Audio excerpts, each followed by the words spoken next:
تليق بكماله ونستهديه هداية من أقر بعظمته وجلاله ثم نصلي ونسلم على سيدنا محمد وآله أما بعد سبحانك لا علم لنا إلا ما علمتنا إنك أنت العليم الحكيم ربي اشرح لي صدري ويسر لي أمري واحلل عقدة من لساني يفقهوا قولي وسدد لساني واهدي قلبي بحق سيدنا محمد صلى الله عليه وآله وسلم يا من هو في علوه كائن يا من هو في فعل حميد يا من هو في مجده متين اللهم أكرمنا بنور الفهم وأخرجنا من ظلمات الوهم وارزقنا فهم النبي حفظ المرسلين وإلهام ملائكة المقربين ربنا زدنا علما وفهما وعقلا يا أكرم الأكرمين بحق سيدنا محمد خاتم الأنبياء والمرسلين يا رحمن يا رحيم وصلى الله على سيدنا محمد وعلى آله وصحبه وبارك وسلم والحمد لله رب العالمين.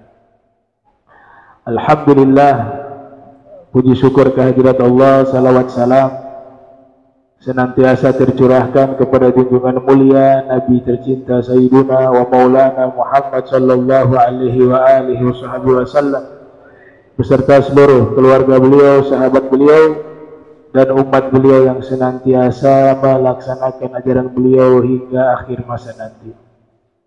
Yang saya muliakan, saya hormati seluruh imam Masjid Al-Muhajirin, seluruh para habaib, wabil khusus ada Habib Ali Al-Labar, Al-Habib Taufik As-Sagaf, Wassalamu Walid Habib Kamil As-Sagaf, wa jamil hadirin, Imam Ustadz Irsyad, Dr. Abdul Rahman, wa seluruh hadirin hadirat yang insya Allah dirahmati Allah Subhanahu wa Ta'ala.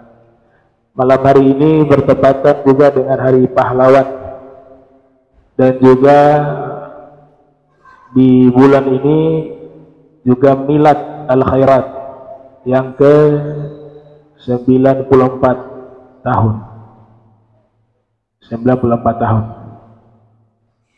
Insya Allah nanti juga kalau YPI hari jadinya kita coba bahas juga secara khusus ya. Kalau di Ternate ada YPI juga, itu lebih tua juga tahunnya. Berdirinya YPI di Maluku Utara khususnya Ternate itu lebih awal ya. Setelah itu Al-Khairat. Nah, di pertemuan kali ini sekaligus juga Hari Pahlawan, karena memang pendiri Al-Khairat, guru tua, adalah pahlawan nasional di bidang pendidikan ya.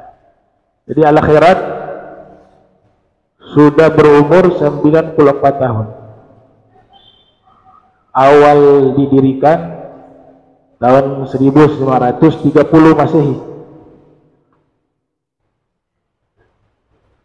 Tajuk yang diangkat di Milad Al-Khairat tahun ini itu adalah aktualisasi nilai perjuangan guru tua. Kurang lebih judulnya seperti itu. Nah, aktualisasi ini kan artinya kalau bahasa Arab tatbik ya, atau tahqiq, mewujudkan perwujudan ya, nilai-nilai perjuangan guru tua. Jadi yang diperjuangkan oleh guru tua yang pertama tentu berkaitan dengan beliau ingin menghilangkan kebodohan di tengah-tengah umat dan mengembangkan pendidikan Islam. Itu bisa kita ketahui dari syair-syair beliau, karena guru tua ini juga seorang sastrawan yang banyak menggubah syair-syair. Sayyidina Ali bin Abi Thalib pernah mengatakan, an-nasu a'da'u ma jahilu, musuh terbesar manusia adalah kebodohan. Itu kalau kita maknai secara konteks. Guru tua mengembangkan sekolahnya, madrasah yang dikenal dengan Madrasah Al-Khairat di masa perjuangan beliau itu ada 420 sekolah di masa guru tua. Madrasah Al-Khairat pada waktu itu 400, kurang lebih 420 yang tersebar di Indonesia Timur, khususnya mulai dari Sulawesi, Maluku, Kalimantan juga masuk, bahkan sampai ke Papua. Data terakhir yang kami ketahui sekarang, cabang Al-Khairat itu mulai dari madrasahnya, pesantrennya, perguruan tingginya, itu kurang lebih sudah mencapai 1.700 sekian cabang. Dan itu salah satu lembaga pendidikan yang terbesar di Indonesia, mungkin juga di Asia Tenggara, mungkin juga se-Asia. 1.700 sekian. Nah, guru tua mengembangkan madrasah Al-Khairat, ya tujuannya tidak lain adalah apa? Untuk mengembangkan pendidikan Islam dan menghilangkan kebodohan di tengah-tengah umat. Nah, madrasah itu sendiri artinya adalah tempat untuk belajar. Madrasah artinya adalah tempat untuk belajar. Dia akar kata dari fi'il madi darasa yadrusu, darsan artinya belajar, diambil dari bahasa Arab. Madrasah isim makan, keterangan tempat, kata benda keterangan tempat, dari kata darasa yadrusu. Makanya guru juga disebut mudarris, orang yang mengajar. Pelajaran disebut dengan darsun, jamaknya durus. Isi makannya madrasatun, tempat untuk belajar. Kalau ditinjau sejarah madrasah pertama kali di Indonesia, madrasah pertama kali di Indonesia adanya di Kabupaten, didirikan Syekh Abdullah Ahmad tahun 1909 Masehi. Kalau Al-Khairat 1930. Kalau YPI berapa? 1920-an ya. Lebih lama lagi itu. YPI yang sekarang Islam, cabang sekolah ada Islamiyah 1, 2 dan seterusnya. SMP Islam, SMA Islam, ada banyak tuh cabang-cabang. Nah, jadi madrasah cenderung kepada pendidikan agama Islam, disebut dengan madrasah.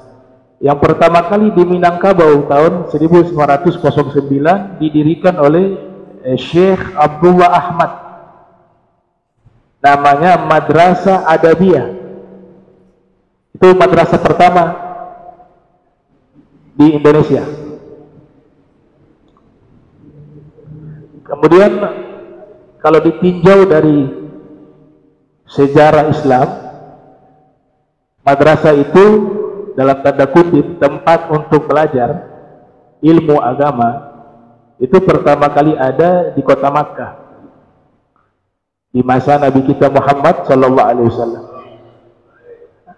Jadi ketika wahyu Allah turunkan kepada Rasul Al-Quran, di masa itu Nabi kumpulkan beberapa sahabat, mereka belajar di satu tempat, rumah dari salah satu orang sahabat yang namanya Al-Arqam bin Abil Arqam. Itu madrasah pertama dalam tanda kutip kegiatan belajar mengajar ilmu agama Islam. Guru pertamanya Nabi Muhammad SAW,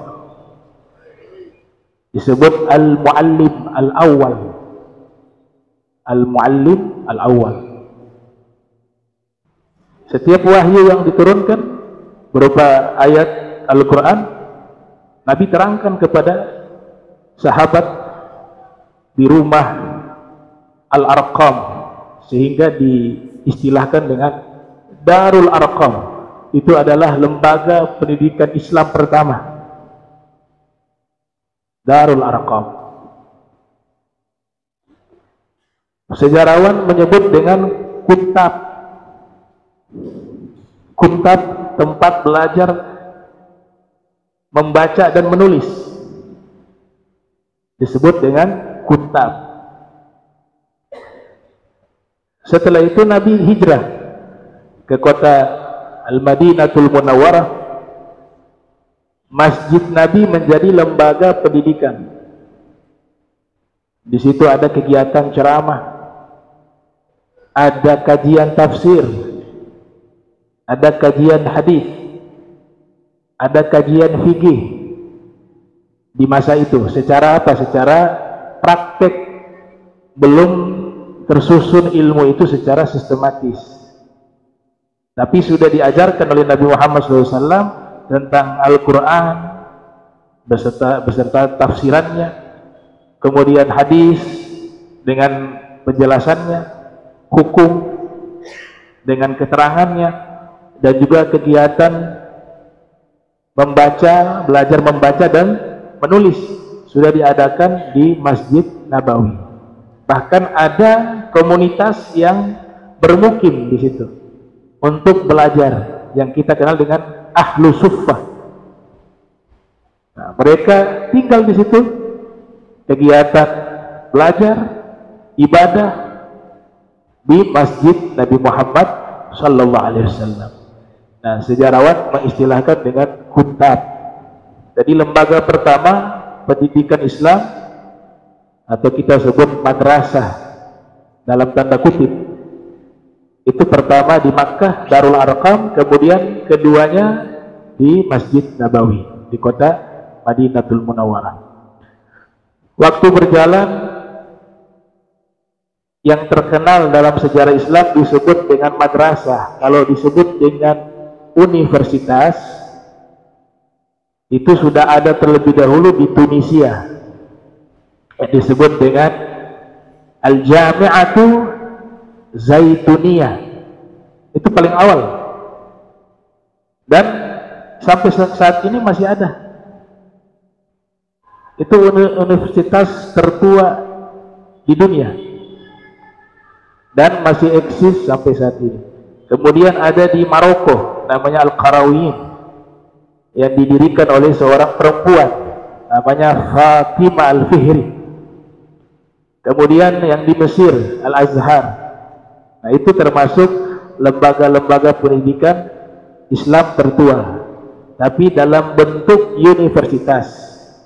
Tapi kalau dalam bentuk madrasah, itu ada dua pendapat. Pendapat pertama, madrasah pertama dalam sejarah Islam yang diartikan madrasah yang nanti berkembang menjadi madrasah modern yang saat ini kita kenal, itu pertama kali didirikan di kota Naisabur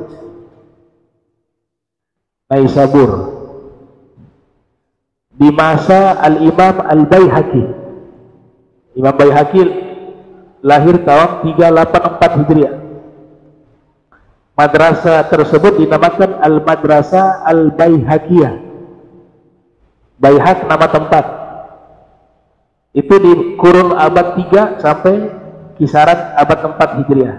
Tidak jauh dengan masa Imam Baihaqi. Setelah itu yang populer di dunia secara internasional, yang nanti menjadi contoh madrasah modern dunia, bahkan menjadi contoh sekolah modern di dunia, adalah Al-Madrasah An-Nizamiyah yang ada di wilayah Baghdad dan cabang-cabangnya di sekitar. Itu didirikan oleh salah seorang amir namanya Nizamul Muluk. Nizamul Muluk lahir kisaran tahun 408 Hijriah. Beliau mendirikan madrasah modern yang di situ ada perpustakaan, bahkan menjadi perpustakaan terlengkap di masanya. Kurang lebih ada sekitar 10.000 jilid lebih buku, 10.000 jilid, aksar ya, lebih. Disediakan juga asrama bagi para penuntut ilmu, maskan, disediakan mat'am, tempat makan bagi para penuntut ilmu, kemudian ada silabus, ada kurikulum, sangat modern di zamannya tuh, sehingga diklaim sebagai sekolah modern pertama di dunia, bukan hanya madrasah. Namanya Al-Madrasah An-Nizamiyah. Sekolah ini pertama kali dibuka pada tahun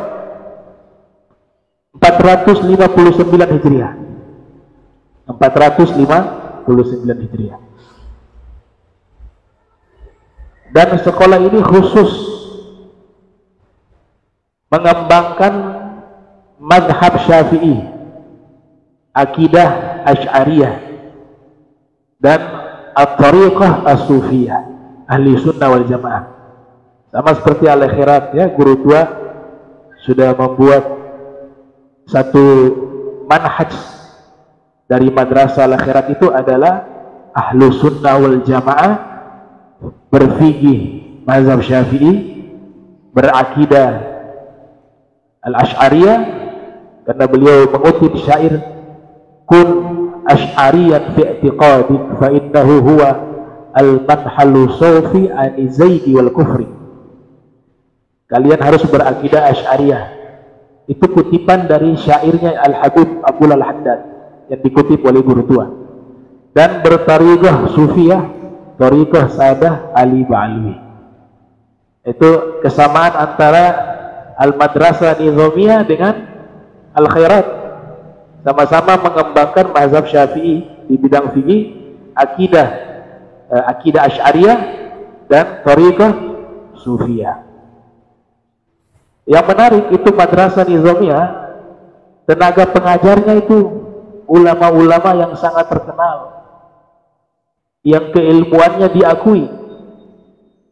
Di antara tenaga pengajar yang mengajar di Al-Madrasah An-Nizamiyah itu, yang pertama Al-Imam Abu Ishaq Asy-Syairazi. Beliau yang menulis kitab Al-Muhadzab yang nanti diterangkan oleh Imam Nawawi, berjudul Al-Majmu'. Kemudian beliau yang menulis kitab At-Tanbih. Al-Imam Al-Thaqaf mengatakan, man lam yaqra al-muhadzab lam ya'rif qawaid al-madhhab. Orang yang tidak pernah membaca kitab muhadzab, dia tidak akan mengetahui kaidah-kaidah madhab Syafi'i. Imam Thaqaf juga mengatakan, wa man lam yaqra tanbih laisa binabih. Orang yang tidak pernah membaca kitab tanbih, dia bukan orang yang cerdas. Nah, kedua kitab ini adalah tulisan dari Al-Imam Abu Ishaq Asy-Syairazi, yang kurang lebih beliau mengajar selama 4 tahun. Di antara tenaga pengajar Al-Madrasah Nizamiyah lainnya adalah Ibnu Zawzi Al-Baghdadi. Walaupun beliau bermazhab Hambali ya, tapi pernah mengajar di Al-Madrasah Nizamiyah. Beliau ulama kelahiran tahun 510 Hijriah, wafat 597 Hijriah, yang menulis kitab Sifatus Safwah, Talbisu Iblis, Al-Muntazam, dan banyak karya-karya lainnya. Tenaga pengajar lainnya yang mengajar di Al-Madrasah Nizamiyah adalah Imam Haramain,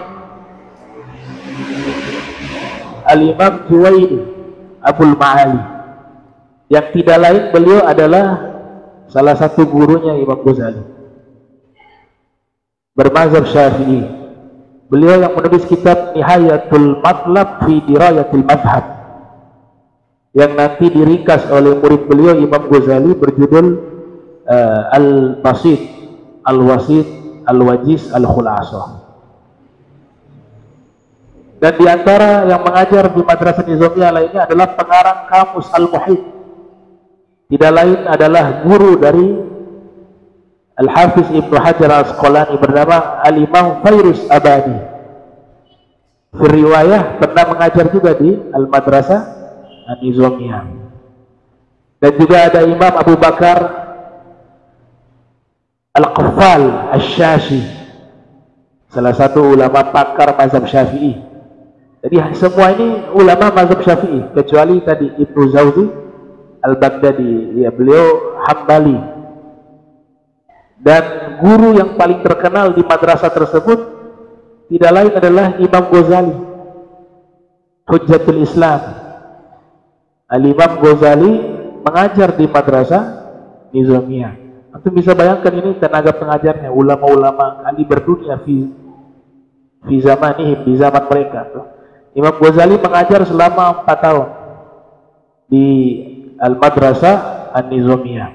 Ini menjadi salah satu madrasah paling populer di dunia di zamannya. Mengembangkan mazhab Syafi'i, akidah Asy'ariyah, thariqah Sufiyah. Nah, alumni-alumni yang lulus di madrasah tersebut yang kelak menjadi ulama besar ada banyak, tapi 3 nama ini sudah cukup mewakili. Alumni dari madrasah Nizamiyah ada Al-Imam Ibnu Asakir yang menulis kitab Tarikh Dimashq, kelahiran tahun 499 Hijriah, wafat 571 Hijriah. Dan juga alumni dari madrasah Nizamiyah, ulama besar yang diberikan julukan Sultanul Ulama, rajanya para ulama di zamannya, yaitu Al-Imam Izzuddin Ibn Abdissalam, juga alumni dari Al-Madrasah An-Nizamiyah. Dan juga ada ulama bernama Ibnu Rafi' Al-Asadi, juga alumni dari Al-Madrasah An-Nizamiyah. Nah, ini sejarah madrasah, ditinjau dari sejarah madrasah di Indonesia maupun di dalam sejarah Islam. Itu secara ringkas demikian. Yang kedua, nilai perjuangan guru tua. Yang kedua adalah beliau mengkaderisasi para ulama, para dai, dan bahkan pejabat-pejabat negara yang nanti memberikan manfaat bagi umat. Itu visi misinya guru tua, atau termasuk nilai perjuangan dari guru tua. Ini beliau lakukan semata-mata karena memang menjalankan perintah agama. Kita kenal ada satu riwayat yang populer, khairun nas anfa'ahum linnas, ya, sebaik-baiknya manusia yang paling bermanfaat bagi manusia lainnya. Nah, ini hanya bisa tercapai dengan adanya pengkaderan, karena dari situlah akan memberikan manfaat kepada umat. Dalam riwayat yang lain disebut al-khalqu kulluhum iyalullah wa ahabbu khalqihi ilaihi anfa'uhum li'iyalih. Semua makhluk itu adalah keluarganya Allah, dan makhluk yang paling dicintai oleh Allah yang paling besar manfaatnya bagi keluarganya Allah, yaitu bagi makhluknya Allah Subhanahu wa ta'ala. Beliau mengkaderisasi banyak tokoh-tokoh penting dalam sejarah pendidikan Islam. Di antaranya ada murid beliau yang hijrah sampai ke Malang, ya, namanya Ustadz Abdullah Awad Abdul, yang mendirikan pesantren Darut Tauhid di Malang. Itu adalah salah satu contoh pengkaderan yang berhasil dari guru tua. Murid beliau bahkan membuat pesantren yang nanti juga melahirkan para ulama. Sampai sekarang pesantrennya masih ada di Darut Tauhid Malang. Walaupun namanya itu yang menamakan Profesor Dr. Said Muhammad bin Ali Al-Maliki, ya, tapi sanad ilmunya pendiri Darut Tauhid itu kembali ke guru tua, guru utama beliau, karena beliau belajar kepada guru tua, dan juga hijrah ke Malang belajar kepada pendiri pondok pesantren Darul Hadith yang sekarang ini namanya pesantren Darul Hadith, Al-Habib Abdul Qadir bin Ahmad Al-Fiqih, beserta putra beliau Profesor Dr. Al-Habib Abdullah ibn Abdul Qadir Al-Fiqih.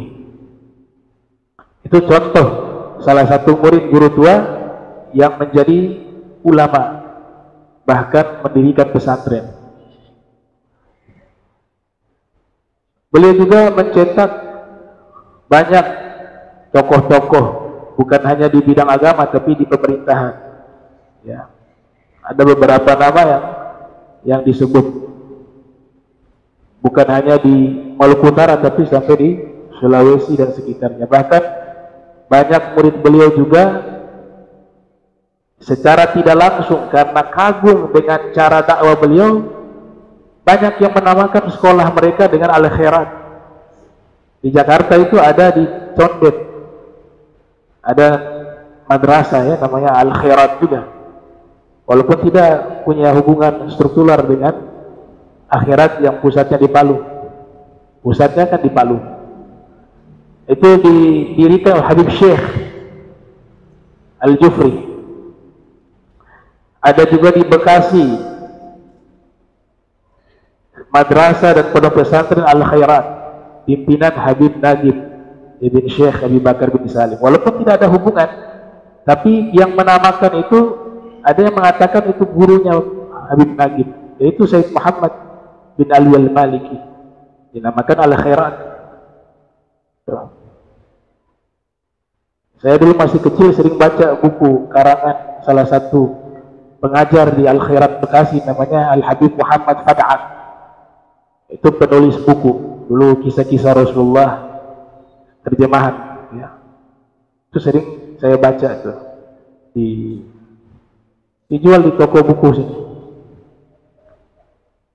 Nah, itu dinamakan Al-Khairat. Dan masih banyak lagi yang kagum dengan dakwanya guru tua. Salah satunya adalah Al-Habib Taufik As-Segaf Pasuruan. Itu sangat kagum dengan metodologi dakwanya guru tua Habib Idrus bin Salim Al-Jufri. Nah, jadi beliau yang kedua, nilai-nilai perjuangan beliau yang kedua adalah mengkaderisasi adanya para ulama, para dai dan tokoh-tokoh yang bermanfaat bagi umat. Yang ketiga, beliau menanamkan jiwa nasionalisme kepada para murid. Bisa dilihat dari syair-syair beliau yang menggambarkan tentang kecintaan beliau terhadap tanah air. Nah, jadi bukan hanya mengajarkan agama, tapi mengajarkan cinta tanah air. Syair yang terkenal, kullu ummatin laha rabzu izzin wa rabzu izzina al-hamra'u wal bayda'u. Setiap bangsa punya simbol kemuliaan. Simbol kemuliaan kami merah dan putih. Bahkan riwayat yang sampai kepada kami, yang mengusulkan bendera itu berwarna merah putih adalah guru tua. Beliau kirim surat kepada sahabat terdekat beliau, pendiri NU, Kiai Haji Hashim Asy'ari, untuk memberikan saran kepada Presiden pertama itu, Insinyur Soekarno. Waktu itu masih belum merdeka ya.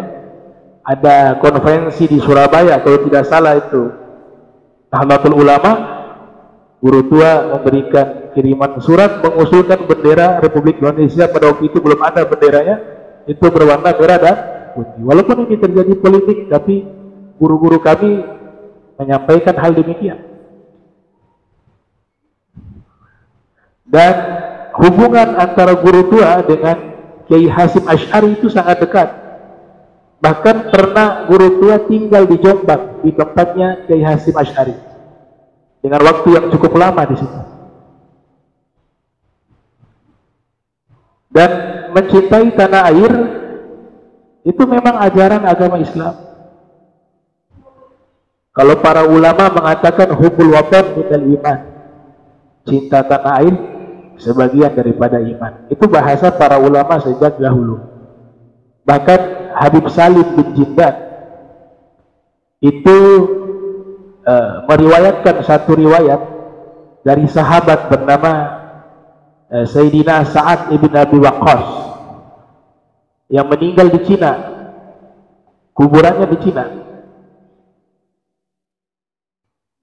Ya, ada yang percaya kuburannya di Cina, ada yang macam-macam lah.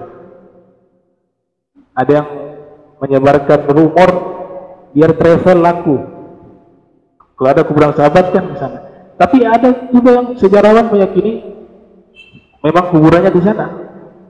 Ada 2 orang sahabat yang dikuburkan di Cina. Yang satu Sa'ad bin Abi Waqqas, yang satu saya lupa nama persisnya, Zaid bin Qais atau Qais bin Zaid.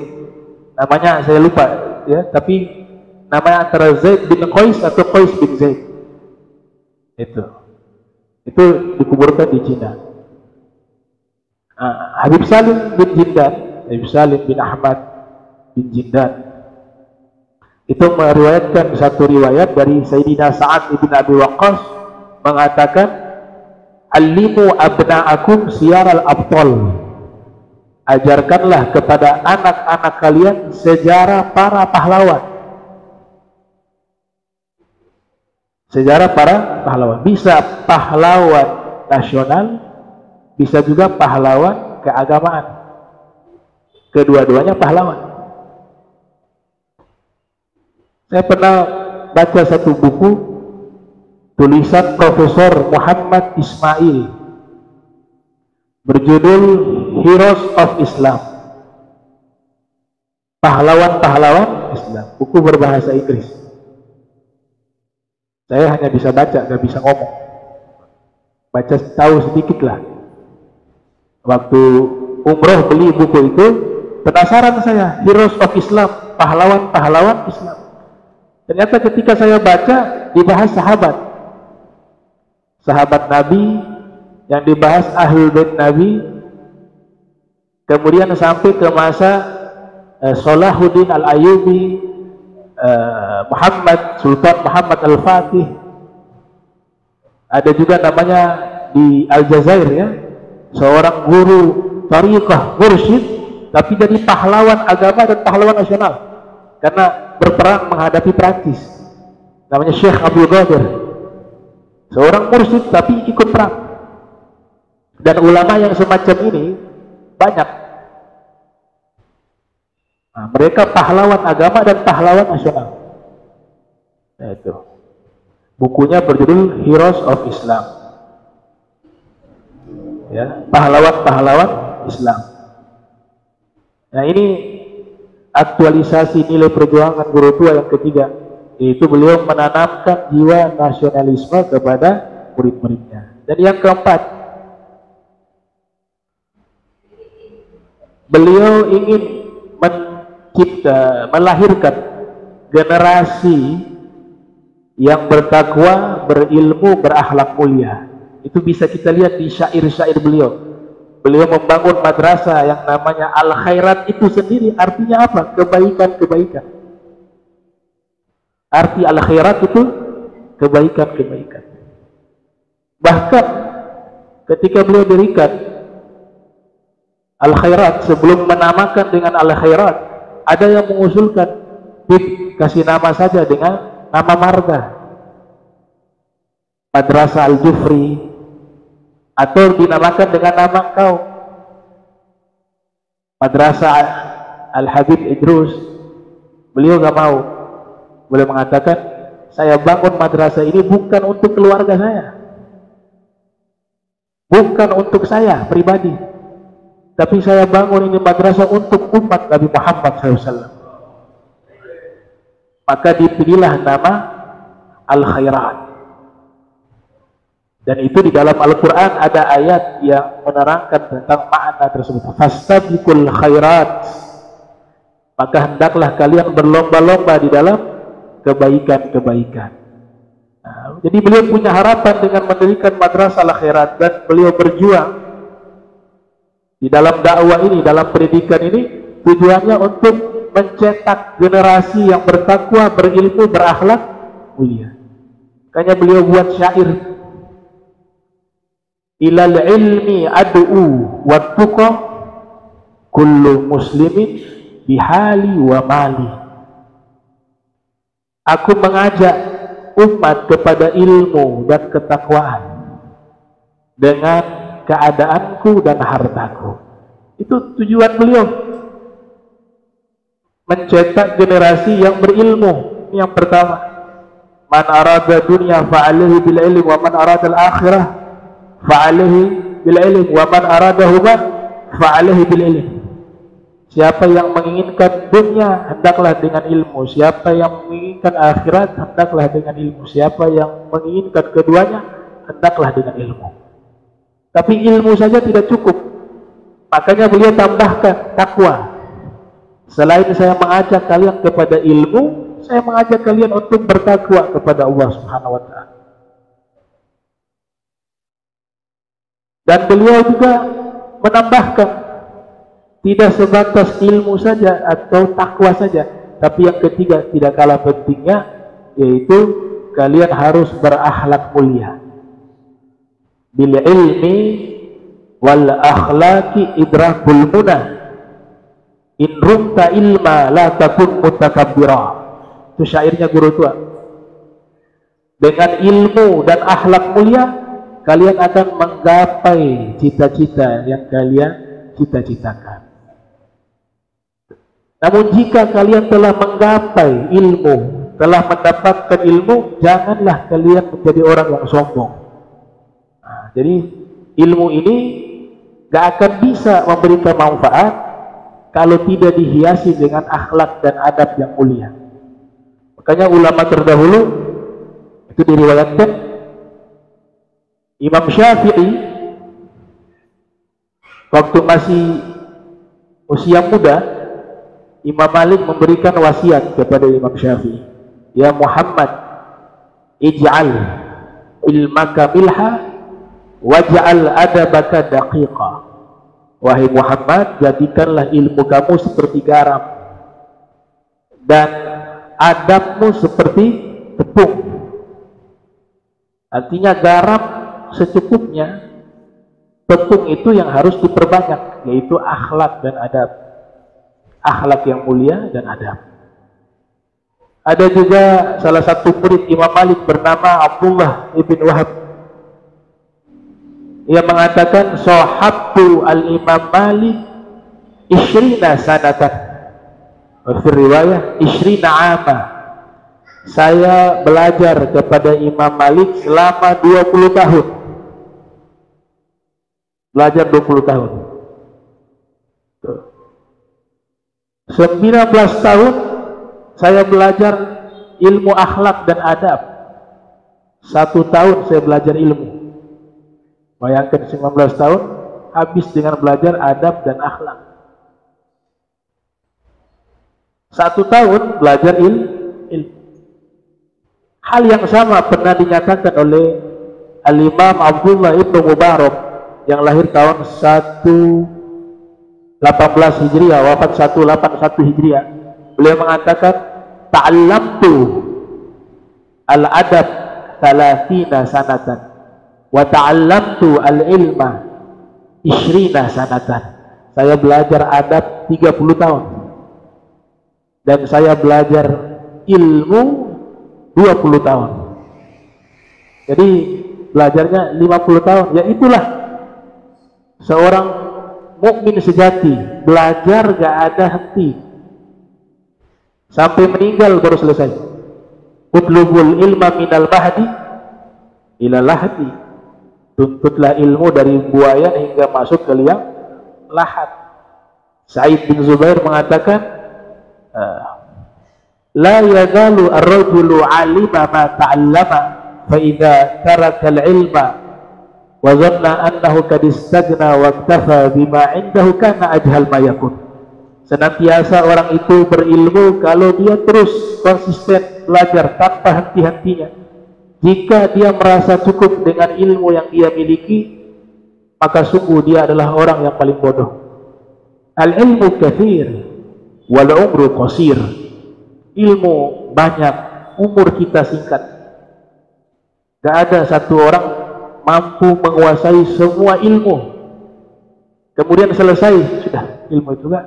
Justru ketika makin memperdalam ilmu, makin banyak yang tidak dia ketahui.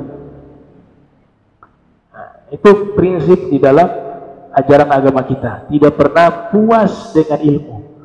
Ada yang mengatakan ke Imam Syafi'i, wahai Imam Syafi'i, Kenapa engkau ini sangat cinta dengan ilmu? Sampai sudah jadi imam besar tetap selalu terus belajar. Dengar ada guru di sana, tetap belajar. Kata Imam Syafi'i, sebab orang yang tidak mencintai ilmu, la khaira fihi. Orang itu gak ada kebaikan sama sekali. Jadi kalau ada orang gak suka ilmu, itu kata Imam Syafi'i, itu orang la khaira fihi. Gak ada kebaikan di dalam dirinya. Makanya Nabi memberikan pesan, kun aliman, au muta'alliman, au mustami'an, au muhibba, wala takun khabisa fatahlik. Jadilah kalian orang yang berilmu. Kalau memang berilmu, kita sudah usaha belajar dan seterusnya. Ilmu ini kan rezeki juga. Jangan kepedean, ini saya bisa alim karena saya rajin belajar. Nah, kalau Allah gak izinkan gak bisa. Azza rizqun min Allah. Semua kenikmatan, keberhasilan yang kita gapai semua min fadlillah. Semua karunia dari Allah Subhanahu wa taala, bukan dari usaha kita. Sekalipun usaha itu sesuatu yang harus kita jalani, tapi hasilnya itu yang beri Allah. Kata Nabi, jadilah kalian orang yang berilmu. Kalau tidak mampu, opsi kedua ada, muta'allimah, jadi orang yang senang belajar. Orang yang datang belajar, sekalipun nanti dia tidak paham, tetap ada nilai kebaikan, karena dia sudah usaha. Dia jalankan hukum yang ternyata tidak sesuai dengan ilmu, dia tidak berdosa. Karena kenapa? Dia sudah mau belajar, tapi belum paham, di luar kemampuan dia. Tapi kalau ada orang yang tidak mau tahu, tidak mau belajar, dan tidak mau tahu dengan ilmu, ibadahnya keliru, dia kena dosa. Kenapa? Karena dia belum mau belajar, tidak ada usaha. Dulu dikisahkan dalam kitab, ada satu kitab kisah-kisah para ulama, Al-Fawaid Al-Mukhtarah, itu dari keterangan Habib Zain bin Smith, ya, yang ditulis oleh murid beliau, Habib Ali Baharun. Satu ulama datang ke tempat satu tokoh ahli ibadah. Ini orang terkenal ahli ibadah. Ini orang alim ini datang silaturahmi kepada ahli ibadah tersebut. Tiba waktu sholat, yang ahli ibadah ini sudah ibadah puluhan tahun. Saya tidak tahu berapa, 60 tahun atau 40. Pokoknya sudah cukup lama dia ibadah gitu, sebagai seorang alim. Orang alim ini ketika wudhu dengan ahli ibadah tersebut yang sudah beribadah puluhan tahun dan memang tidak mau belajar, sudah kepedean dengan dirinya, dengan ibadahnya. Ternyata waktu wudhu tidak mengusap, tidak membasuh kepala, hanya wajah, tapi kepala gak dibasuh. Orang alim ini yang ahli fikih, dia lihat, dia bilang, habis ini wudhu kamu tidak basuh kepala tadi wudhu. Dia bilang sunnah hukumnya. Kata orang yang ahli ilmu ini, membasuh kepala di dalam wudhu hukumnya wajib, bukan sunnah. Gak ada di mazhab kita, bahkan mazhab yang lain menyatakan membasuh kepala itu hukumnya sunnah, tidak ada. Semuanya sepakat hukumnya wajib. Tapi ahli ibadah ini menganggap itu sunnah. Ditanya oleh ahli ilmu, sudah berapa lama kamu wudhu tidak mengusap kepala? Ya selama saya ibadah di sini puluhan tahun. Kalau begitu kamu sholat kembali selama puluhan tahun itu, karena sholat kamu tidak sah. Sebab apa? Tidak mengusap kepala dalam wudhu. Nah kalau wudhunya tidak sah, sholatnya tidak sah. Innallaha la yaqbalu sholata ahadikum idza ahdatha hatta yatawadda. Kata Nabi kita Muhammad SAW, sesungguhnya Allah tidak menerima sholat seorang di antara kalian dalam keadaan hadas, terkecuali dia berwudu. Miftahus shalah al-wudu. Pembuka salat adalah wudu. Disuruh mengulang salat yang wudunya tidak sah tadi puluhan tahun, diulang kembali. Nah, ini sebabnya apa? Dia tidak mau tahu, tidak mau belajar. Tapi kalau ada orang yang sudah belajar, berusaha, tapi mungkin dia tidak tahu bab itu, dimaafkan. Karena kenapa? Dia sudah berusaha belajar. Nah, ini bedanya. Sama orang baca Al-Quran, kasihan, dia baca salah, yang namanya juga masih belajar, dapat pahala bukan dapat dosa. Yang membaca Al-Quran, yang disebutkan dalam beberapa riwayat bahwa orang membaca Al-Quran kemudian keliru, dia mendapatkan dosa, itu bagi orang yang memang sudah mahir di dalam membaca Al-Quran, sudah tahu hukum membaca Al-Quran, mampu membaca Al-Quran dengan baik dan benar, tapi dia malas menerapkan hukum bacaan Al-Quran yang benar, sehingga dia baca main asal baca, dia berdosa. Karena dia sudah mampu. Warattilil Qur'ana tartila, bacalah Al-Quran dengan tartil, bagi yang sudah mampu, yang paham ilmu tersebut. Nah, itu. Jadi yang belajar, sekalipun dia belum tahu satu bab tertentu, maka dimaafkan.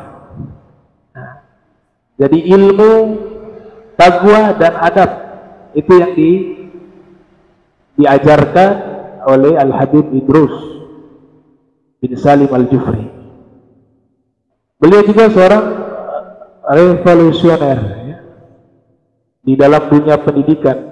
Coba antum lihat, beliau sebut murid-muridnya bukan murid, tapi beliau sebut abna. Abna artinya apa? Anak. Anak-anak laki-laki. Perempuannya banat.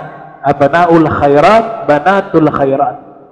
Jadi guru tua menganggap murid ini adalah anak, bukan sebagai murid. Karena biasanya kalau dianggap murid, nanti kalau sudah lulus, selesai. Ada istilah alumni. Karena alumni ini sudah hebat, sudah bisa bikin sekolah sendiri, sudah gak mau butuh lagi sama guru, hilang. Tapi ketika diistilahkan dengan anak, abna atau banat, maka ini bagaikan hubungan seorang ayah dengan anak-anaknya. Kalau hubungan ayah dengan anak, anak dengan orang tua, sampai kapanpun tidak akan terputus. Bukan hanya di dunia, tapi juga sampai akhirat. Itu harapannya guru tua. Jadi ada hubungan emosional. Ya, pesan yang ini disampaikan guru tua, saya adalah orang tua kalian yang nanti saya tanggung jawab juga kepada kalian sampai di akhirat. Karena kalian anak saya.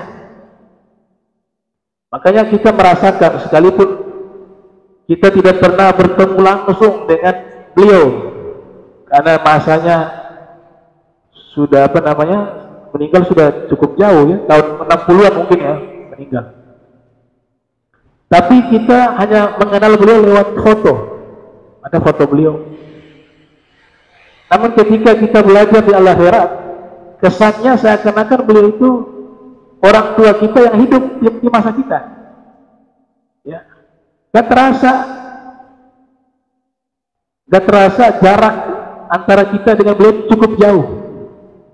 Seakan-akan beliau itu ada hadir, dan kesannya beliau sebagai orang tua, bukan sebagai guru. Kesannya secara emosional kita merasa seperti kita ini anak-anak beliau. Itu luar biasa ya, istilah yang dibuat oleh guru tua ini tidak main-main, pasti ada isyarah. Makanya beliau sebut abnaul khairat, banatul khairat. Dan ini tidak menutup kemungkinan bukan hanya kepada yang belajar saja di akhirat kemudian disebut dengan abna dan banat. Saya rasa juga kalau pencinta beliau juga insya Allah masuk ke dalam wilayah tersebut, karena Nabi Muhammad SAW mengatakan almar'u ma'aman ahabba, seseorang dikumpulkan dengan orang yang ia cinta. Tinggal bagaimana kita cinta kepada beliau dan kita memperjuangkan nilai-nilai kebaikan yang beliau ajarkan, insya Allah kita masuk ke dalam wilayah tersebut. Karena dulu dalam riwayat ada satu orang, ja'a rajulun ila Nabi Muhammad sallallahu alaihi wasallam, ada seseorang datang menemui Nabi Muhammad sallallahu alaihi wasallam. Dia mengatakan, wahai Rasul, bagaimana menurutmu, kata seorang itu, nuhibbu qauman walam nalhaq bihim, atau kama qala, ya, kami mencintai satu kaum, atau dia katakan uhibbu qauman, saya mencintai satu kaum, satu kelompok, satu komunitas, walam alhaq bihim, tapi saya seumur hidup belum pernah bertemu dengan mereka, tapi saya cinta mereka. Mungkin bisa saja beda generasi. Ini kaum orang-orang yang baik sudah meninggal, mungkin dia dengar lewat sejarah, ini orang-orang soleh semua, saya cinta kepada mereka. Itu kemungkinan alasan pertama itu. Kemungkinan alasan kedua, kaum itu hidup semasa dengan beliau tapi beda jarak, beda tempat, yang mungkin sulit dia pergi ke tempat tersebut karena jarak yang sangat jauh. Tapi saya cinta mereka.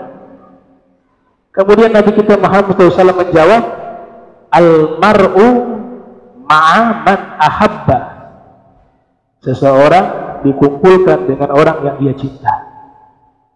Bahkan dikatakan di dalam beberapa riwayat, kalau ada orang meninggal depan Ka'bah, lagi ibadah, tahu-tahu dia meninggal depan Ka'bah, di hari kiamat dia akan dikumpulkan dengan orang yang dia cinta. Kalau dia cinta Fir'aun, dia kumpul dengan Fir'aun, sekalipun dia meninggal di depan Ka'bah. Kalau di hatinya dia cinta kepada orang solihin, dia akan berkumpul dengan orang soleh. Kalau di hatinya dia cinta kepada orang fasik, sekalipun dia wafat di depan Ka'bah, Allah kumpulkan dia di hari kiamat bersama dengan orang-orang fasik. Sebab hitungannya itu kedekatan di hati kita, bukan di jarak tempat. Walaupun tempat itu tempat yang ada keutamaan, tapi nilai utamanya itu di hati kita. Siapa yang kita letakkan di hati, itulah yang nanti kita berkumpul dengan mereka. Kalau kita letakkan di hati adalah kaum solihin, insya Allah kita juga akan berkumpul dengan kaum solihin. Tapi kalau di hati kita letakkan, ya, orang-orang fasik, maka na'udzubillah min zalik, itu akan dikumpulkan dengan mereka. Nah, ini pentingnya kita duduk dengan orang-orang solihin, dengan mencintai mereka, insya Allah kita bisa berkumpul bersama mereka. Nah, ini beberapa hal terkait milad al-khairat yang ke-94 tahun. Nah, insya Allah berikut-berikutnya kita bahas juga tentang apa miladnya YPI, ya, Yayasan Perguruan Islam yang ada di Ternate. Ya, mudah-mudahan ini bagian daripada mencintai orang-orang soleh, ya, karena yang mendirikan